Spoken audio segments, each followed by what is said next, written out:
20 November diperingati sebagai Hari Anak Internasional. Selama pandemi COVID-19, banyak anak yang harus kehilangan orang tua mereka. Tentu tidak mudah bagi mereka untuk menjalani hidup tanpa orang tua. Perlu adanya dukungan dan pendampingan khusus demi menjaga asa mereka meraih cita-cita. Berikut laporan Putri Amanda dan Nova Maulana tentang potret anak-anak yang kehilangan orang tuanya akibat COVID-19.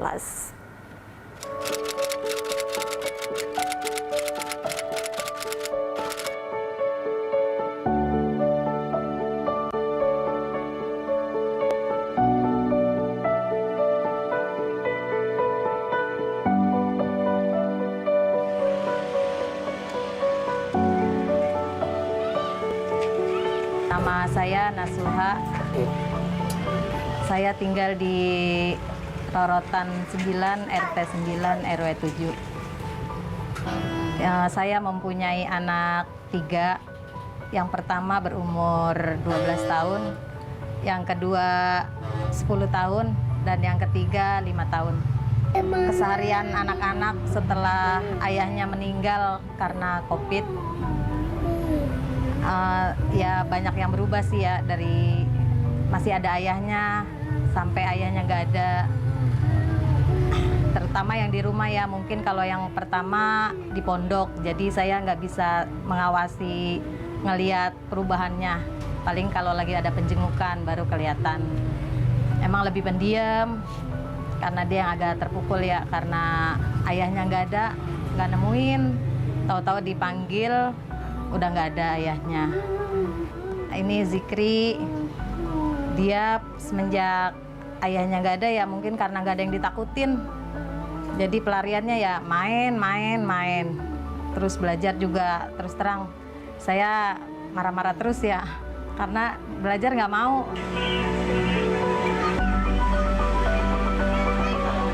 Hari-hari saya belajar, habis selesai belajar main game, terus main bola, hobinya mancing, terus main bola sama teman-teman itulah yang ada di grup HP. Habis main bola, main game, habis main game udah cita-citanya menjadi TNI.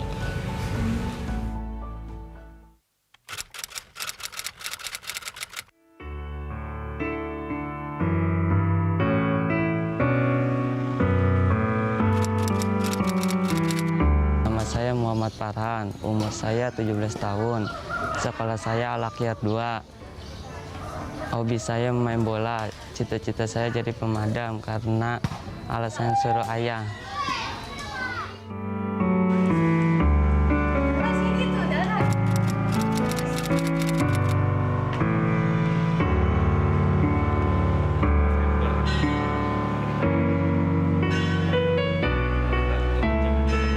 Halo, nama saya Anissa Busro, umur saya 16 tahun, hobi saya membaca buku, cita-cita saya menjadi pembisnis yang handal.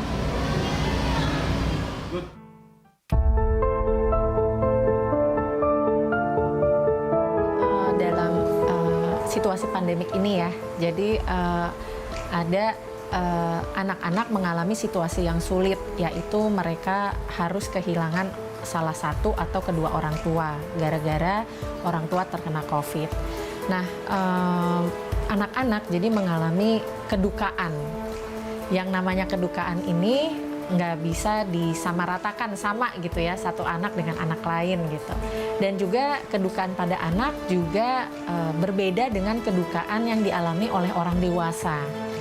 Kalau orang dewasa sangat bisa, sebagian orang dewasa sangat bisa mencurahkan kedukaan mereka melalui komunikasi ya, jadi melalui bahasa.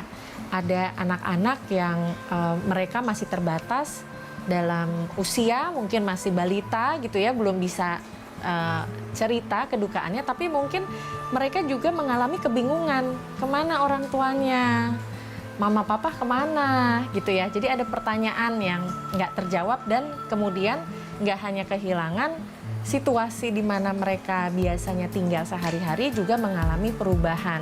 Sebagian anak juga mengalami perubahan yang ekstrim.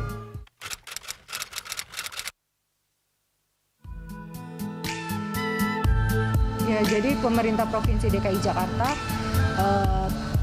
berdasarkan arahan Bapak Gubernur Provinsi DKI Jakarta memang telah membuat kebijakan terkait dengan penanganan anak-anak yatim piatu ataupun yatim piatu yang karena orang tuanya meninggal karena korban COVID-19. Pembinaannya itu bisa kita lakukan baik di luar panti maupun di dalam panti milik pemerintah Provinsi DKI Jakarta. Jadi rehabilitasi sosial itu tidak selalu dimasukkan ke dalam panti ya.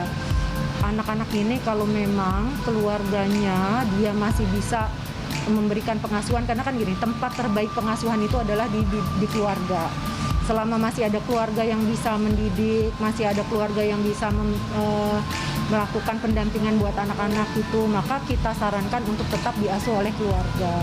Tetapi yang tadi saya sampaikan, kalau memang keluarga membutuhkan tenaga pendamping sosial untuk perbaikan mental, psikis anak-anak ini, Dinas Sosial dengan pekerja sosialnya, kami ada 78, Sakti Peksos kami ada 12, dan Pensos kami ada 22, kami siap memberikan bantuan dukungan layanan psikososial. Sebisa mungkin lingkungan yang aman buat anak memang lingkungan yang paling stabil. Jadi lingkungan yang benar-benar siap menerima anak ya. Jadi sebisa mungkin kalau masih ada pihak keluarga yang bisa mengasuh anak, pihak keluarga yang turun tangan. Karena wajahnya masih familiar sama anak gitu ya. Lalu dari keluarga juga masih mengenal sosok ayah ibunya, jadi masih bisa mereka bercerita. Karena ada juga misalnya anak-anak remaja walaupun mungkin sudah beberapa bulan lewat atau bahkan setahun lewat, mereka masih kangen dengan orang tuanya dan masih ingin membicarakan hal tersebut gitu.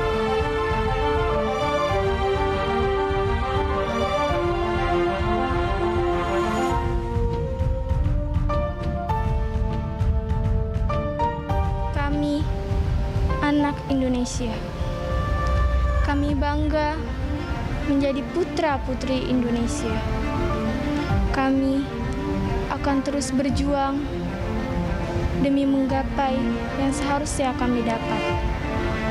Perjuangan kami yang tiada batasnya. Perjuangan kami yang tiada hentinya.